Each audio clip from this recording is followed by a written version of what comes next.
우리에게 주신 하나님 말씀은 사무엘하 6장 1절부터 14절까지 말씀입니다. 사무엘하 6장 1절부터 14절까지 말씀. 우리 같이 함께 말씀 교독해 보도록 하겠습니다. 다윗이 이스라엘에서 뽑은 무리 3만 명을 다시 모으고 다윗이 일어나 자기와 함께 있는 모든 사람과 더불어 바알렐 유다로 가서 거기서 하나님의 궤를 메어오려 하니 그 궤는 그룹들 사이에 자정하신 만군의 여호와의 이름으로 불리는 것이라. 그들이 하나님의 궤를 새 수레에 싣고 산에 있는 아비나답의 집에서 나오는데 아비나답의 아들 우사와 아효가 그 새 수레를 모니라. 그들이 산에 있는 아비나답의 집에서 하나님의 궤를 싣고 나올 때에 아효는 궤 앞에서 가고 다윗과 이스라엘 온 족속은 잣나무로 만든 여러 가지 악기와 수금과 비파와 소고와 양금과 재금으로 여호와 앞에서 연주하더라. 그들이 나곤의 타작마당에 이르러서는 소들이 뛰므로 우사가 손을 들어 하나님의 궤를 붙들었더니 여호와 하나님이 우사가 잘못함으로 말미암아 진노하사 그를 그곳에서 치시니 그가 거기 하나님의 궤 곁에서 죽으니라. 여호와께서 우사를 치심으로 다윗이 분하여 그곳을 베레스 우사라 부르니 그 이름이 오늘까지 이르니라. 다윗이 그날에 여호와를 두려워하여 이르되 여호와의 궤가 어찌 내게로 오리요 하고 다윗이 여호와의 궤를 옮겨 다윗성 자기에게로 메어 가기를 즐겨하지 아니하고 가드 사람 오벳에돔의 집으로 메어 간지라. 여호와의 궤가 가드 사람 오벳에돔의 집에서 석 달을 있었는데 여호와께서 오벳에돔과 그의 온 집에 복을 주시니라. 다윗에게 이르러 이르되 여호와께서 사람의 하느님 말미암아 오벳에돔의 집과 그의 모든 소유에 복을 주셨다 한지라. 다윗이 가서 하나님의 궤를 기쁨으로 메고 오벳에돔의 집에서 다윗성으로 올라갈새 여호와의 궤를 맨 사람들이 6걸음을 가매 다윗이 소와 살진 송아지로 제사를 드리고 다윗이 여호와 앞에서 힘을 다하여 춤을 추는데 그때에 다윗이 배 에옷을 입었더라. 아멘. 오늘 우리 같이 한번 말씀을 볼 텐데요. 우리 기도하고 말씀으로 나아가도록 하겠습니다. 사랑이 많으신 하나님 아버지, 긴 휴일을 마치고 다시 한번 주님을 예배하는 자로 이곳 가운데 불러주심에 주님 감사합니다. 우리가 육체적인 휴식을 온전히 취하였음을 고백하며 다시 한번 우리의 영혼이 이런 육체적인 체험뿐만 아닌 오늘 예배를 통해 우리의 영혼이 주님 앞에 재충전되어지는 귀한 시간 되길 소망합니다. 주님 우리와 함께 해주시고 주님 다시 한번 우리 마음 가운데 주시는 말씀을 통해 우리의 심령의 믿음이 자라나고 하나님을 알게 되어지고 주님을 경험하게 되어지는 귀한 예배 시간 될 수 있도록 인도하여 주시옵소서. 특별히 주님을 사랑하는 마음으로 주님께 감사하는 마음으로 여러 가지 모양의 하나님을 향한 예물 드리는 많은 손길들이 있습니다. 하나님 그 손길들 더욱더 축복하여 주시고 이 청년의 때에 우리의 것이 모두 주님의 것임을 고백하며 하나님께 감사와 영광 올려드리는 하나님을 향한 감사의 삶이 우리 안에 계속 자라날 수 있도록 그것이 하나님께 온전히 고백되어진 삶이 될 수 있도록 주님 우리 모든 청년들 가운데 함께 하시고 그 마음을 주님께서 축복하여 주시옵소서. 감사드리며 예수님의 이름으로 기도드립니다. 아멘. 명절 잘 쉬셨나요, 여러분? 명절이 참 길었지만 참 빨리 지나갑니다. 그렇죠? 10일 쉰다 그래서 진짜 길 줄 알았는데 벌써 다 끝나고 내일부터 어떡하죠, 여러분? 다시 여러분들의 완전한 일상이 시작되어진다라는 거예요. 제가 기도했지만 우리가 이 긴 휴일을 갖다 보면요, 육체적으로는 참 잘 쉽니다. 집에서 쉬기도 하고 가족들과 쉬기도 하고 친구들 만나기도 하고 놀러 가기도 하고. 그런데 이 긴 휴일 가운데 육체는 잘 쉬지만 우리의 영혼은 어떻게 될까요, 여러분? 나의 영혼이 더 충만케 되었다. 한번 손 들어보세요. 우리의 영혼은 육체적인 휴식과 늘 반비례하게 우리의 영혼은 좀 더 메말라 가기도 하고 믿음이 하나님 앞에 온전히 세워짐이 조금 부족해 가는 때가 있다는 거예요. 그래서 오늘 제가 기도한 것처럼 오늘 우리의 예배가 하나님 앞에 육체적인 쉼을 마친 우리가 이제는 영적인 재충전을 통해서 하나님을 다시 한번 알아가고 하나님을 깨닫게 되어지고 우리에게 맡겨진 삶을 향해서 힘차게 나아갈 수 있는 여러분이 되길 소망합니다. 네, 그래서 오늘 말씀을 함께 묵상해 볼 건데요. 오늘 함께 읽은 이 사무엘하 6장은요, 다윗의 일생의 이야기 중에 엄청 유명한 이야기는 아니에요. 네, 그렇지만 이 다윗이 사울로부터 핍박을 받고 광야에서 여러 고생을 하다가 우여곡절 끝에 왕이 되어지고 이제 다윗성을 짓게 됩니다. 예루살렘에. 그리고 그 다윗성에 하나님의 법궤를 드려오고자 하는데, 이 드려오고자 하는 오늘 이야기를 통해서, 이 유명한 이야기는 아니지만 이 이야기를 통해서 다윗이 하나님이 누구인지, 자신이 어떤 사람인지를 깨닫게 되어지는 귀한 한 포인트가 되어져요. 그래서 이 포인트를 시작으로 다윗이 또 하나님께 경건한 자로 예배하는 자로 나아가게 되거든요. 그래서 오늘 이 말씀을 통해서 우리가 다시 한번 하나님을 알아가고, 또 하나님이 어떠한 분인지, 내가 하나님 앞에서 어떤 존재인지를 다시 한번 깨닫게 되어지는 귀한 시간이 되었으면 좋겠습니다. 자, 그래서 오늘 어떤 이야기라고요? 다윗이 다윗성을 짓습니다. 그리고 무엇을 가져오려고 하고 있어요? 법궤를 가져오려고 하고 있다는 거예요. 근데 이 문제는요, 법궤가 지금 이스라엘에 있질 않아요. 이방 땅에 있습니다. 이 먼저 법궤가 무엇이냐면, 이 법궤는 이스라엘 백성들이 애굽의 노예로 있다가 모세를 통해서 출애굽을 하게 되죠. 그리고 하나님이 약속하신 적과꿀이 흐르는 가나안 땅으로 이동하게 됩니다. 그때 이 시내산에서 하나님께서 말씀을 주세요, 이 백성들에게. 그래서 그 말씀을 보관하기 위해서 궤를 짜고 궤에 말씀을 넣고 그것을 한 텐트를 짓게 하신 다음에 그 안에 두게 하시거든요.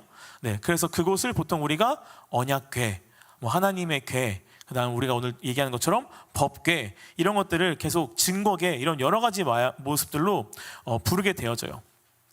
법궤 여러분 어떻게 생긴지 아세요? 제가 사진 한번 준비했습니다. 한번 또 여러분, 네, 이렇게 생겼어요. 되게 반짝반짝하고 엄청 이쁘게 생겼죠. 여기에 이제 법궤가, 그 하나님의 말씀이 보관되어지는 이 법궤인데요. 근데 진짜 여러분, 진짜 이렇게 생겼는지 알 수는 없어요. 왜냐하면 이 여호와에게 법궤는 중간에 없어졌어요. 그래서 이 모습은 레위기에서 이 법궤의 모양에 대해 설명하고 있거든요.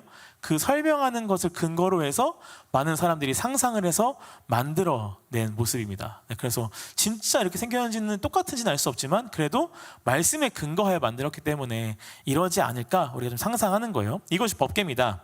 그래서 법궤는요, 하나님께서 이스라엘 백성들과 함께 하신다라고 하는 임재의 상징이에요. 법궤는 하나님께서 이스라엘 백성들과 함께 하신다라고 하는 임재의 상징. 그래서 이 임재의 상징하는 법궤를 오늘 다윗은 다시 찾아오고자 하는 거예요. 근데 이 법궤가 이방 땅에 있다고 했었잖아요. 어디냐면 블레셋 진영에 있었어요.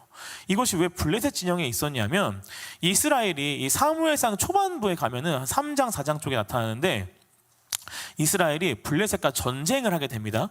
근데 이때 이스라엘 백성들이 어떻게 하냐면, 이 블레셋과의 전쟁 가운데 이 법궤를 들고 나가요. 왜 들고 나가냐면, 이 법궤를 들고 나가면 전쟁을 승리할 것 같아서. 이 법궤에 누가 있다고요? 지금 하나님의 임재가 있기 때문에 이 하나님의 임재가 있는 법궤를 들고 가면 전쟁에 승리할까 싶어서 이 법궤를 들고 갑니다. 사실 당시에 이 국가 대 국가의 전쟁, 특히 중동 지방 가운데, 고대 지방 가운데 국가와 국가의 전쟁은 국가의 대항전이기도 했지만 뭐냐면 각각 국가가 믿는 신들의 전쟁이기도 했어요. 어떤 신이 더 세고 어떤 신이 더 강한지 대결하는 대결이기도 했다는 겁니다. 그래서 실제로 이 전쟁 가운데 많은 나라들이 자신이 믿는 신상들을 가지고 나옵니다. 블레셋은 다곤 신상을 가지고 나오기도 했어요. 그래서 이것은 뭐냐면요, 이스라엘 백성들이 당시 이방 문화에 물들어져 있다는 것을 보여주는 거예요. 하나님께서는 전쟁 가운데 이 법궤를 들고 가라는 말을 하지 않았습니다. 그런데 이들은 이 전쟁이 신들의 전쟁이기도 하니까 이방 나라들처럼 하나님의 법궤를 가지고 나간 거예요. 전쟁에 승리할까 싶어서. 이 전쟁의 결과는 어땠을까요, 여러분?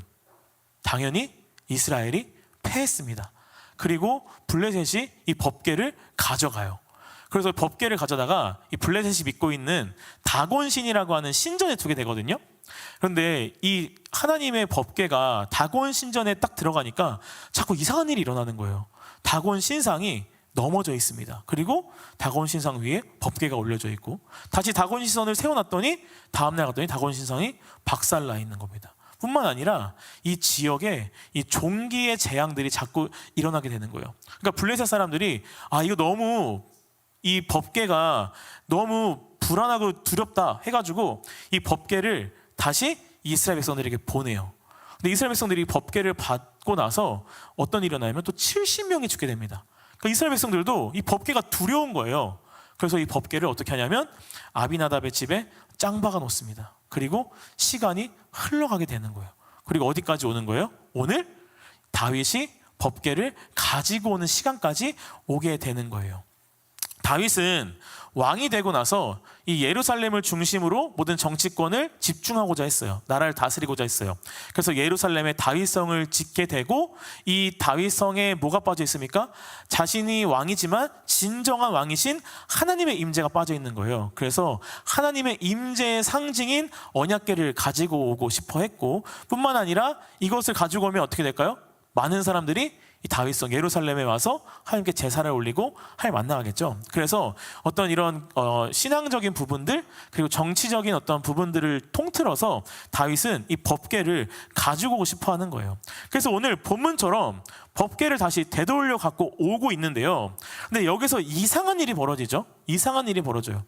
이 3만 명이라는 사람들 모으고 어떻게 하냐면 법궤를 옮길 새 수레도 준비하게 돼요. 그리고 그 법궤를 새 수레에 싣고 앞에 수많은 사람들이 다윗과 함께 찬양을 하면서 법궤를 가지고 오게 됩니다. 그런데 어떤 일이 일어나죠, 여러분? 갑자기 타작 타곤마당이라는 곳을 지나가는데 소들이 날뛰는 거예요. 그러니까 이 법궤를 같이 옮기고 있던 우사라고 하는 사람이 이 법궤가 떨어질까 싶어 법궤를 잡습니다.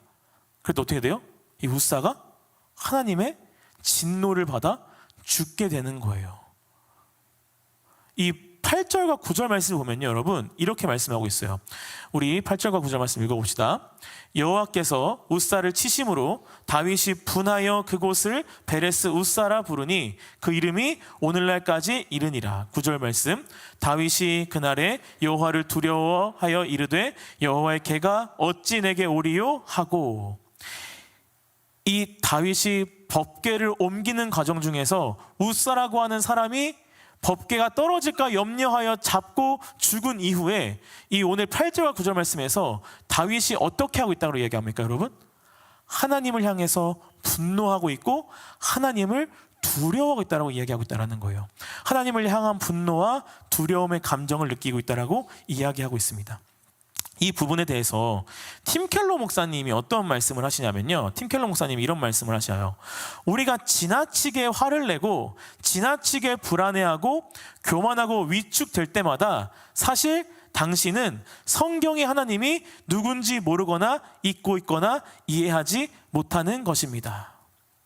우리가 하나님을 향한 믿음을 가지고 있고 하나님을 향해 나아가고 있는데 우리 가운데 분노와 우리 가운데 어떤 불안과 우리 가운데 두려움과 어떤 위축과 교만의 마음들이 우리 안에 자라나고 있다는 것은 우리가 누굴 모르고 있다는 거라고요? 하나님을 모르고 있다는 거예요. 우리는 하나님을 찬양하고 함께 기도하고 함께 예배하는 사람들이지만요, 무엇을 가장 잘 잃어버리냐면 하나님이 어떠하신 분인지를 가장 잘 잊어버리는 사람이기도 하다라는 거예요. 그래서 그 하나님에 대해서 늘 듣고 있지만 그 하나님이 어떠하신 분인지를 우리가 매일 잊어버리기 때문에 매일 삶 가운데 분노와 두려움과 염려의 마음들이 자꾸 내 안에 터져나오고 있다는 겁니다. 그래서 우리는 어떻게 해야 될까요, 여러분? 우리는 어떻게 해야 될까요? 하나님을 알아야겠죠. 하나님을 알아야 해요. 여러분, 하나님을 아세요? 하나님 아세요? 하나님 모르는 사람. 손들기 애매합니다, 그죠? 나 모르는 것도 아니고 손들 만큼 뭔가 잘 아는 것도 아닌 것 같다. 이래서 우리가 자꾸 분노하게 되어지고 믿음이 흔들리게 되어지고 나의 살아가는 삶 가운데에 믿음을 가지지 않는 사람처럼 살아가게 된다는 거예요. 우리는 계속해서 하나님을 알아가야 합니다. 이 다윗이 법궤가 떨어질까 우사가 잡아 죽고 난 뒤에 가졌던 두려움과 분노의 감정이 12절에 가면 어떻게 되냐면 기쁨으로 변화하게 되어져요. 기쁨으로. 그래서 춤을 춥니다.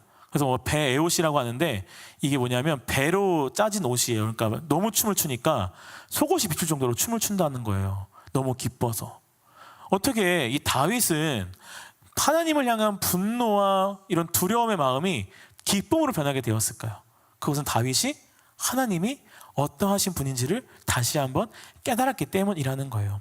우리도 계속해서 하나님이 어떤 분인지를 기억해야 되고 잊어버리면 안 돼요. 잊어버리면 잊어버릴수록 더욱더 그 하나님에 대해서 기억하려고 하나님을 알아가야 한다는 겁니다. 그때 우리 안에 기쁨이 참 기쁨이 될 수가 있는 거예요. 근거 없는 자신감, 정신 승리가 되는 것이 아니라 하나님이 어떠한 분인지를 진정으로 알므로 인해서 내 안에 내가 스스로 누릴 수 없는 하나님만이 줄 수 있는 참된 기쁨이 우리 안에 가득 채워지고 내가 경험하고 살아갈 수 있다는 것이에요. 그래서 오늘 말씀을 함께 보면서 제가 하나님이 어떠하신 분인지를 한번 여러분과 다시 한번 상기시키고 여러분들께 전하고자 합니다. 자, 다시 말씀으로 돌아가 볼게요. 그러면 누가 죽었다고요? 웃사가 죽었어요. 어쩌다가 죽었어요? 네, 법궤를 잡았다 죽었어요. 근데 여러분, 이 말씀을 처음 보시는 분들도 있겠지만 여러 번 본 사람들도 있을 것 같아요. 저는 이 말씀을 예전에도 봤지만 도대체 이해가 안 되는 거예요. 아니 뭐 이 웃사라는 사람이 나쁜 마음을 먹은 것도 아니고 이 법궤를 훔치고자 했던 것도 아니고 뭔가 금을 떼어내고자 했던 것도 아닌데 법궤가 흔들려서 떨어질까 염려하여 법궤를 잡은 것뿐인데 도대체 하나님께서는 왜 이 사람이 잘못했다라고 하고 진노하여 이 웃사를 죽인 것일까? 이해되시는 분 있으세요? 저 너무 이해돼요. 저 하나님만 완전 이해돼요. 웃사는 죽어 마땅했습니다 하시는 분 있으세요? 저도 이해가 안 됐어요. 도대체 무엇 때문에 하나님께서 이 웃사를 잡아가신 것일까? 뭘 잘못한 걸까? 뭐가 잘못한 걸까요, 여러분? 뭐가 잘못됐냐면요, 처음부터 잘못됐어요. 처음부터 이 언약궤를 옮기는 일의 시작부터가 잘못됐다는 겁니다. 그 이유는 규칙을 위반했어요. 규칙. 어떤 규칙이었냐면 사실 이 하나님의 이 법궤, 언약궤를 굉장히 중요한 것이었거든요. 하나님의 성전 가운데 가장 귀중하고 가장 중요한 게 뭐냐고 물어본다면 바로 이 법궤, 언약궤였어요. 그래서 이것을 하나님께서는 어떻게 취급해야 하는지에 대해서 이미 말씀하시고 백성들에게 가르치시고 기록하셨습니다. 신명기에도 나오고 출애굽기에도 나오고 민수기에도 나와요. 민수기에 조금 더 자세하게 나오는데 민수기 4장 15절 말씀을 보면 이렇게 말씀돼 있어요. 우리 같이 한번 읽어볼까요? 시작. 진영을 떠날 때에 아론과 그의 아들들이 성소와 성소의 모든 기구 덮는 일을 마치거든 고핫 자손들이 와서 맬 것이니라. 그러나 성물은 만지지 말라. 그들이 죽으리라. 회막 물건 중에서 그들은 고핫 자손이 맬 것이며. 여러분, 어떻게 해야 된대요? 고핫 자손들이 메고 나아가야 된대요. 근데 오늘의 시작은 뭐였어요? 법궤를 어디로 옮겼어요? 새 수레에 옮겼다는 겁니다. 새 수레. 아까 제가 법궤 사진 보여줬지만 법궤 그 옆에 긴 그 기둥이 긴 봉 같은 게 있었잖아요. 그거를 이렇게 메고 갔어야 됐어요. 고핫 자손들이. 그런데 오늘 이스라엘 백성들은 어떻게 했어요? 새 수레에 담아서 법궤를 옮겼어요. 이 새 수레는요, 당시 굉장히 좋은 수단이었고 방법이었습니다. 옮기기 위한. 그죠? 너무나 좋잖아요. 법궤를 옮기는데 더 안전할 것 같고 더 바퀴 있는 수레를 옮기는 게 더 쉬울 것 같고 더 효율적으로 뭔가 사람들이 빠릿빠릿하게 움직일 수 있을 것 같잖아요. 그런데 하나님께서는 왜 이런 효율적인 일을 보시고 싫어하셨던 걸까요? 그러면 잘못됐다라고 말씀하시는 걸까요? 하나님께서 효율을 모르는 꼰대라서 그럴까요? 야, 무슨 효율은 효율이야, 내 말대로 해, 니들이 뭘 알아, 이러신 분이실까요? 그것은 아니라는 겁니다. 하나님께서 우리가 보기에 이 효율적으로 일하고 효율적으로 하는 이 법궤를 옮기는 방법을 싫어하시는 것은 뭐가 달랐기 때문에? 하나님의 말씀과 달랐기 때문이라는 거예요. 아니, 목사님, 하나님의 말씀이 비효율적이라니까요. 메고 가는 것보다 수레를 옮기는 게 훨씬 안전하고 빠르다니까요. 왜 그걸 자꾸 비효율적인 걸 하나님께서는 옳다고 말씀하시는 거죠? 하나님은 우리가 보기에 비효율적인 것들을 고수하는 것처럼 보일 때도 있는데요. 우리가 이 신앙생활 하다 보면 여러분, 이 신앙생활 하는 것 자체가 되게 비효율적이에요. 아세요? 우리 신앙생활 하는 것 자체가 되게 비효율적이에요. 여러분들 주말에 쉬면 더 좋잖아요. 잘 쉬고 잘 자고 잘 먹고 좀 더 하면 좋은데, 그 시간에 나와서 이미 이 자리에 앉아 있는 것 자체가 내일부터 다시 직장에 나가고 하루를 시작하고 한 주를 시작하는 많은 사람들에게는 비효율적인 일이에요. 그렇죠? 그렇지만 우리는 어떻게 하고 있어요? 하나님의 말씀에 따라 이곳 가운데 나아가고 있다는 거예요. 지금을 살아가는 우리는요, 되게 효율적인 것들 많이 따져가고자 해요. 왜냐하면 비효율적으로 뭔가 일을 하거나 뭔가를 해서 부수적으로 내가 에너지를 소모하고 싶지가 않거든요. 내가 더 소모되고 싶지가 않아요. 힘들고 싶지가 않아요. 효율적으로 잘 빨리 하고 내가 좀 안이 하고 싶은 마음이 있기 때문입니다. 그래서 우리가 신앙생활을 하면서도 신앙생활을 되게 효율적으로 하려고 하는 우리의 마음이 있다는 거예요. 그죠? 그래서 이런 마음이 있죠. 굳이 일찍 가면 뭐해? 어차피 사람도 별로 없을 거고 찬양 준비하고 있을 거고 찬양 뭐 끝에쯤 들어가면 이제 설교만 듣고 오면 되잖아? 되게 효율적이지 않아요? 예배 드리는 거? 그죠? 그런데 예배는 어디서부터입니까, 여러분? 예배는 어디서부터예요? 말씀만 예배인가요? 아닙니다. 우리의 모든 것이 다 예배라는 거예요. 되게 비효율적입니다. 굳이 앉아와서 찬양 들어야 되고 대표 기도하는 거 들어야 되고 말씀만 듣고 가면 될 것 같은데 끝까지 광고까지 듣고 가고 소모임까지 해야 되고 순모임까지 해야 되고. 신앙은요, 우리에게 효율적인 걸 가르쳐주지 않아요. 늘 비효율적인 것들을 계속 말씀하고 가르쳐줍니다. 왜 그럴까요? 신앙은 효율을 따지는 게 아니고 어느 것이 하나님의 참된 마음이냐 참된 말씀이냐를 따져가는 거예요. 우리의 생각대로 효율적인 신앙생활, 효율적으로 예배드리는 거, 효율적으로 뭔가를 하는 것이 우리 가운데는 편할지 모르겠지만 그게 신앙생활이 아니라는 거예요. 하나님의 말씀을 기준으로 하나님의 참된 마음이냐 하나님의 참된 이끄심과 하나님의 참된 말씀이냐가 우리에게 더 중요하다는 거죠.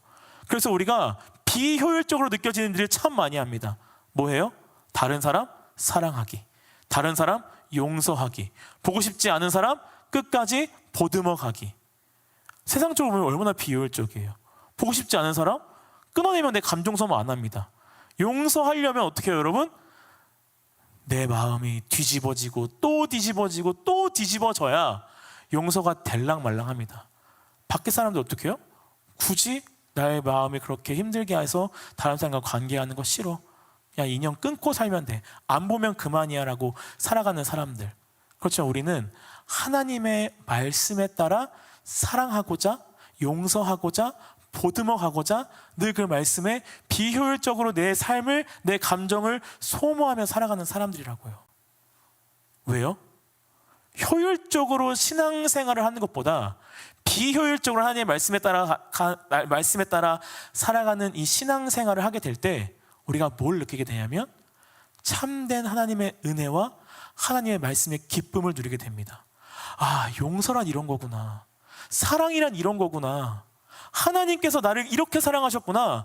하나님께서 나를 이렇게 용서하셨구나.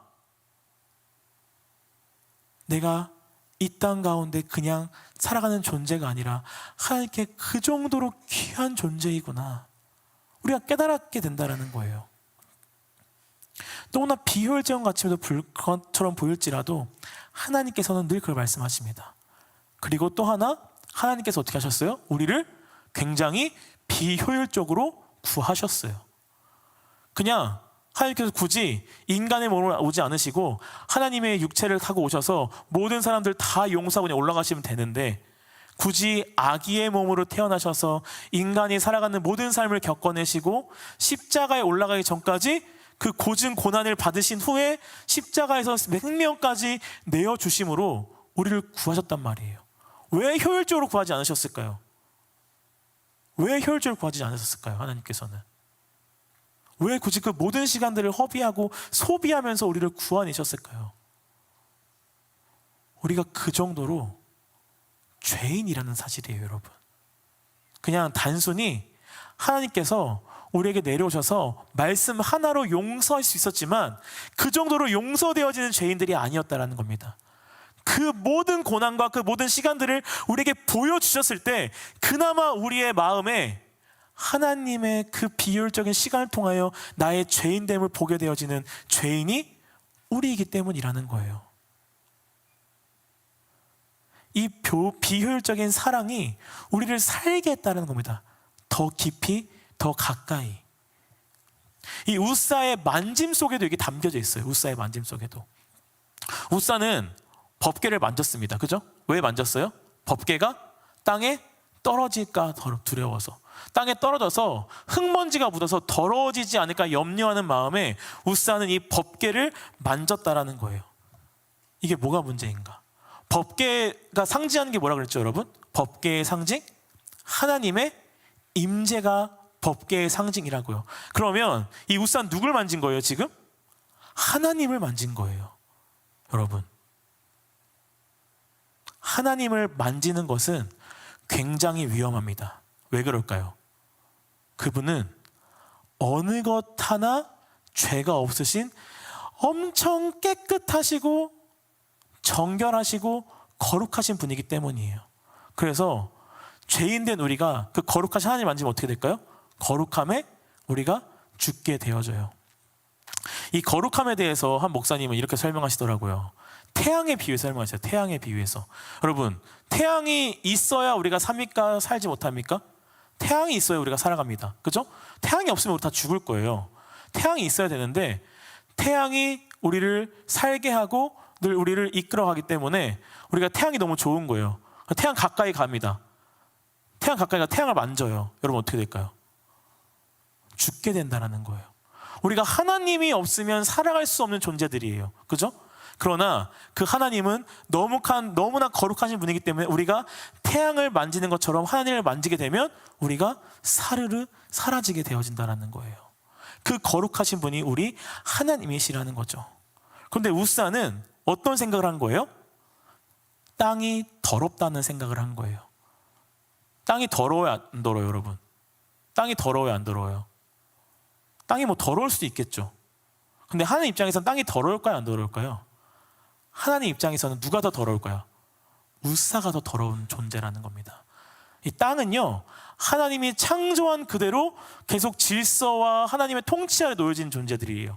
그래서 하나님이 비를 내리시면 씨앗을 맺게 하고 열매를 맺게 하고 나무를 키우게 하는 하나님의 질서 가운데 있는 것입니다. 그런데 우리 인간은 어떻게 되죠, 여러분? 하나님의 질서를 파괴하고 죄 가운데 나아가는 죄인들이라는 거예요. 우사는 땅이 더러워서 법궤가 더러워질까 자신의 손으로 만졌지만 실제로 더 더러운 것은 죄인인 우사였다는 것입니다. 그래서 하나님을 만진 우사가 죽게 되어진 거라는 거예요. 또 하나님께서 보시기에 우사가 지금 어떻게 하고 있어요? 법궤를 지키고자 했단 말이에요. 지키고자. 이 죄인인 사람이 하나님을 지킬 수 있을까요? 없을까요? 없어요. 우리가 하나님을 지킬 수 있습니까, 여러분? 지킬 수 없어요.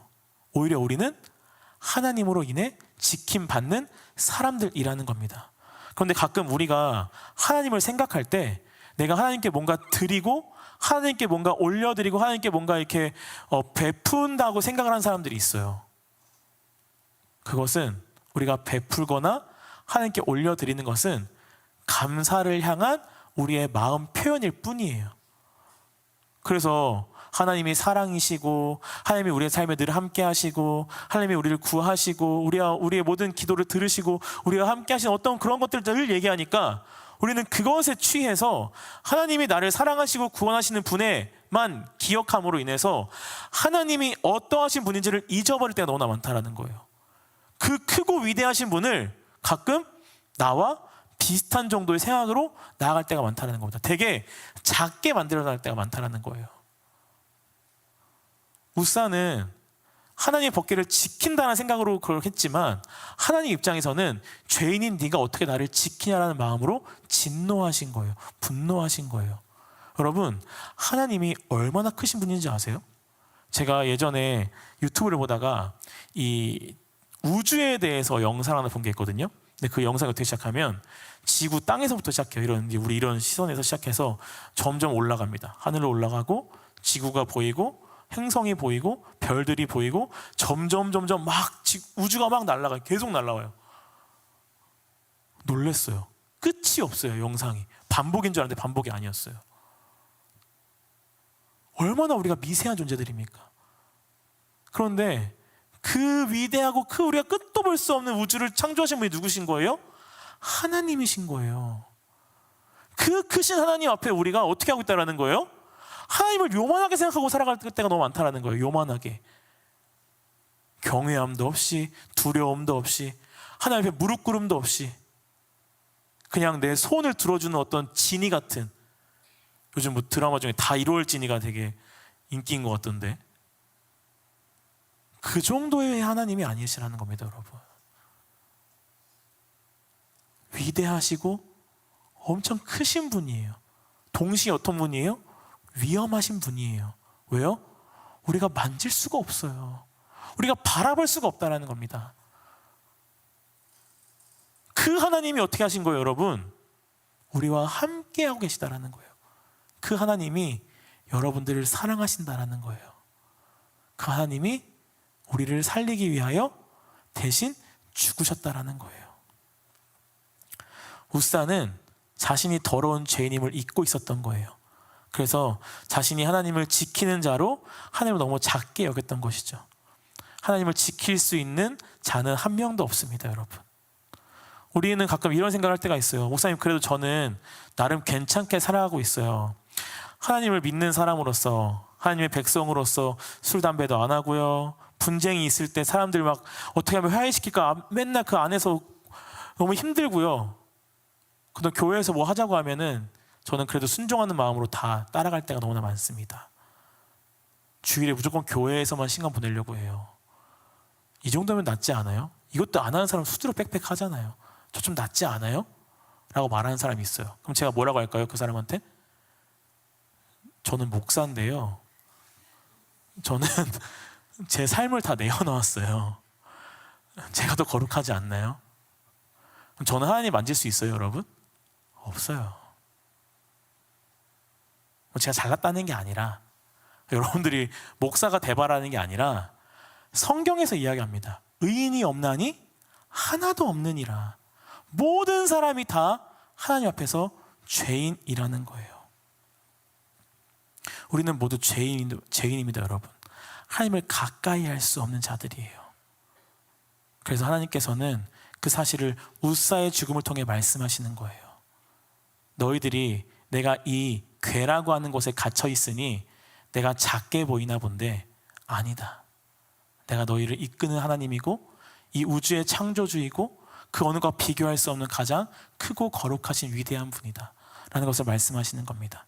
그리고 다윗도 그 사실을 깨닫게 되어져요. 그리고 자신이 어떤 존재인지, 자신에게 베푸신 하나님이 누구신지를 다시 한번 깨닫게 되죠. 그래서 12절 후반부부터 14절 말씀을 보면 이렇게 말씀되어 있어요. 우리 12절 하반부부터 한번 봅시다. 다윗이 가서부터 볼게요. 12절 하반부에 다윗이 가서 하나님의 궤를 기쁨으로 메고 오벳 에돔의 집에서 다윗 성으로 올라갈새 여호와의 궤를 맨 사람들이 6걸음 가매 다윗이 소와 살진 송아지로 제사를 드리고 다윗이 여호와 앞에서 힘을 다하여 춤을 추는데 그때에 다윗이 배에옷을 입었더라. 이제 지금 어떻게 하고 있습니까? 다윗이 기뻐하고 있습니다. 그리고 다윗이 이제 다시 한번 하나님의 궤를 옮기는데 어떻게 해요? 6걸음 가서 제사를 드리고 찬양을 합니다. 그리고 또 어떻게 해요? 6걸음 가서 제사를 드리고 찬양을 한다는 거예요. 여러분, 이 법궤가 가는 길마다 다윗이 제사를 드리기 시작합니다. 왜일까요? 무엇을 고백하는 걸까요? 저는 죄인입니다를 고백하는 겁니다. 찬양을 합니다. 왜 찬양을 할까요? 하나님이 그럼에도 불구하고 은혜를 주심에 감사의 찬양을 올리고 있다는 거예요. 여러분, 이 거리가 한 20km 넘었다고 해요. 대략적으로 20km 가는 거리를 6걸음 가고 제사를 드리고 찬양하고 6걸음 가고 제사를 드리고 찬양하고 있으면 그 길이 어떻게 될까요? 그 길이 어떻게 될까요? 피의 길이 되는 거예요. 왜요? 제사 때마다 뭘 올려드려야 돼요? 제물을 올려드려야 되잖아요. 계속 피의 길이 쭉 이어지는 거예요. 어디까지? 다윗 성까지.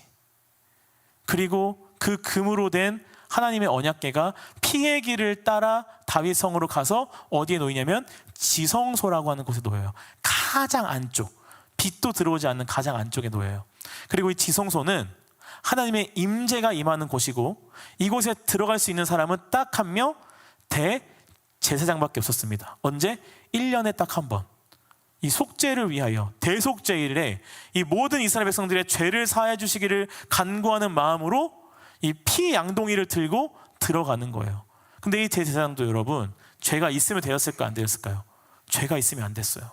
그래서 대제사장에게 방울을 답니다. 왜냐하면 아무도 들어갈 수가 없잖아요. 대제사장이 들어가서 이 피의 양동이를 들고 이 속죄 제사를 드리면 어떻게 할까요? 안에서 방울 소리가 들리는 거예요. 근데 방울 소리가 안 들리면 어떻게 된 거예요? 이 사람은 죽은 거예요. 그래서 그 사람 발에다가 끈을 묶어놨습니다. 방울 소리가 안 나면 그 시체를 질질 끌어내는 거예요. 그래서 이 대제사장도 이 지성소에 들어가기 전에 수많은 제사를 계속 올립니다. 자신의 정결함을 위하여. 그리고 피의 양동이를 가지고 들어가요. 여러분, 아까 법궤를 봤죠? 무슨 색깔이었어요? 금색이었어요. 그죠? 이 지성소 안에 있는 법궤는 무슨 색일까요? 무슨 색일까요? 네, 피의 색이 됩니다. 왜요? 대제사장이 어떻게 해요? 가서 피의 양동이를 가지고 우슬초로 계속 피를 법궤에 뿌리면서 이스라엘 백성들의 죄의 속죄함을 위해 제사를 드리거든요. 그리고 피 양동이를 법궤에 다 붓습니다. 그 법궤가 어떻게 돼요? 피범벅이 되겠죠. 그걸 닦아낼까요? 안 닦아낼까요? 못 닦아내요. 왜요? 만지면 죽으니까. 이 법궤가 금처럼 보였지만 지성소 안에 하나님의 임재가 있는 곳에서는 붉은색 피범벅이 된 채로 놓여져 있다는 겁니다. 그걸 통해서 어떻게 돼요? 이스라엘 백성들이 속죄함을 받아 하나님의 백성으로 계속 살아갈 수가 있는 거예요. 그럼 여러분, 우리는 어떻게 되었습니까? 우리는 예수 그리스도께서 우리를 대신하여 끌려가셨어요. 그렇죠? 어떻게 끌려가셨어요? 십자가를 지시고 골고다 언덕을 올라가십니다. 예수님이 걸어가신 그 길은 어떤 길이 되었을까요? 피의 길이 되었어요. 그냥 상징적인 피의 길이 아니라 진짜로 피를 흘리시면서 갔다라는 거예요. 채찍으로 말미암아 맞아서 살점들이 떨어져 나가고 면류관을 씌움으로 인해서 피가 나고 계속 온몸에 피를 흘리면서 십자가를 지시고 골고다 언덕을 올라갔어요. 6발자국 가서 제사를 지내면서 갔던 그 법궤의 길이 피의 길이었던 것처럼 예수님께서 나아가신 십자가의 길도 피의 길이 되었다는 겁니다. 그리고 어떻게 하셨어요? 피의 범벅이 되셔서 십자가에 올라가셨다라는 거예요. 대제사장의 피 뿌린 법궤와 같이 우리의 모든 죄를 다 받으시고 우리를 위하여 피범벅이 되셔서 속죄물이 되어주신 분이 누구시라는 거예요? 우리 예수 그리스도시라는 거예요. 그로 인해서 우리가 어떻게 되었습니까? 이제는 속죄 제사를 드리지 않아도 하나님의 영원한 백성으로 살아갈 수 있는 하나님의 은혜를 받게 되었다는 거예요. 그게 우리라는 거예요, 여러분. 단순히 예수님이 십자가에 가서 죽으심으로 우리 구원받았다가 아니라 피범벅이 되어져서 이 법궤와도 같은 예수 그리스도께서 우리를 위해 죽으셨다는 것이죠. 그리고 어떻게 하셨습니까? 십자가에서 휘장을 찢어내십니다. 그리고 우리가 하나님과 만날 수 있도록, 하나님의 자녀가 될 수 있도록 인도하셨다는 거예요. 여러분, 우리가 이 땅을 살아가면서 믿음을 가지고 살아갈 때 우리는 어떻게 살아가야 될까요? 우리는 어떻게 살아가야 될까요? 우리가 누군지를 알아면 살아가야 돼요. 우리가 누군지를 알면서, 또 하나님이 어떠한 분인지를 알면서 살아가야 된다는 거예요. 그래서 이 죄인의 이야기를 나올 때 다른 사람의 어떤 잘못된 생각을 하면서 마저 걔가 더 죄인이야가 아니라 내가 죄인임을 고백하고 하나님의 하신 그 은혜의 일이 그냥 듣는 어떤 동화처럼 듣는 이야기가 아니라 나의 이야기가 되어야 된다는 거예요. 나의 이야기가. 이 성경에는 모든 이야기가요, 다른 사람 누구를 위한 이야기가 아니라 전부 나를 위한 이야기라고요. 여러분 자신을 위한, 한 명 한 명을 위한 이야기라고요. 그걸 깨달아야 된다는 거예요.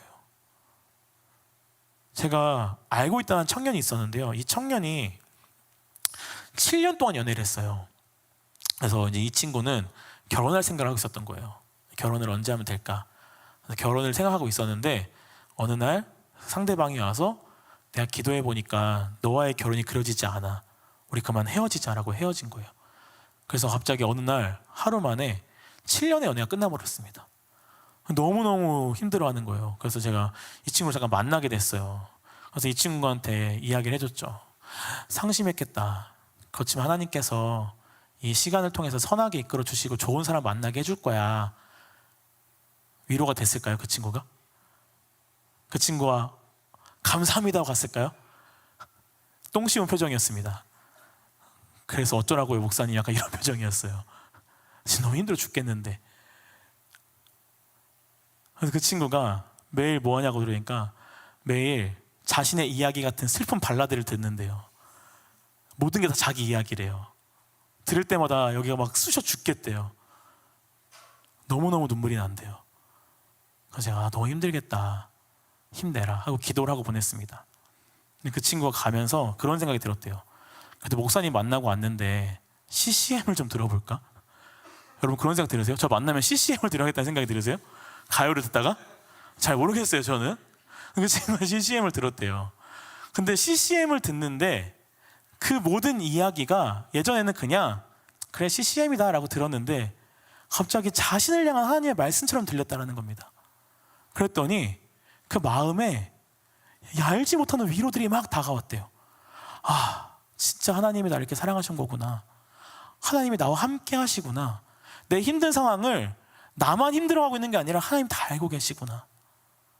하나님이 나를 또 다른 길로 인도하시지 않을까? 그래서 그 슬픔이 사라진 건 아니지만 진정한 위로를 통해서 살아갈 힘이 조금 생겼다고 하더라고요. 꽤 시간이 걸렸습니다.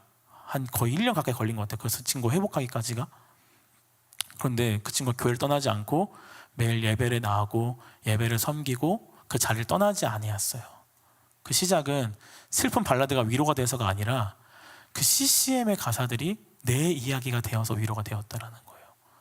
여러분들의 삶에 나아가는 그 믿음의 발걸음 하나하나, 나아가는 모든 발걸음의 이야기가 이 성경에 담겨진 모든 사람들을 향한 하나님의 말씀이 여러분들을 향해 가고 있다는 겁니다. 저를 향해서, 여러분들을 향해 가서. 여러분, 성경에 주시는 말씀에 나의 삶을 대입하시고 이것이 나의 이야기임을 늘 기억하세요.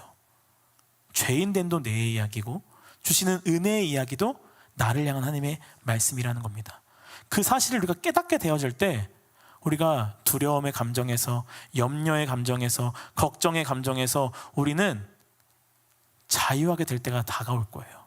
매일매일 안 그럴 수도 있습니다. 그렇지만 매일매일 좌절하고 두렵고 살아갈 이유를 못 찾는 길을 가는 것이 아니라 그 삶 속에서 살아갈 길을 찾고 살아갈 힘을 얻고 살아갈 방법을 보게 되고 하나님께 주시는 위로와 말씀을 통해 내가 이 땅 가운데 이렇게 살아갈 존재가 아니라는 걸 깨달음으로 이 땅 가운데에서 세상이 줄 수 없는 희망과 소망을 가지고 살아가야 될 거예요. 그것은 아까도 이야기했던 것처럼 정신적 승리가 아니라 하나님이 주시는 참된 기쁨이자 하나님의 백성들이 살아갈 수 있도록 하나님이 함께 하시는 발걸음이기 때문이라는 거예요. 여러분들이 누구인지를, 하나님이 어떤 분이신지를, 이 성경의 이야기가 누구를 향한 이야기인지를 여러분 늘 기억하고 깨닫고, 그래서 이 믿음의 걸음에서 하나님과 함께 동행함으로 세상 가운데 지쳐 쓰러지는 것이 아니라 세상 가운데 그 누구도 낼 수 없는 아름다운 빛으로 살아가는 여러분 되기를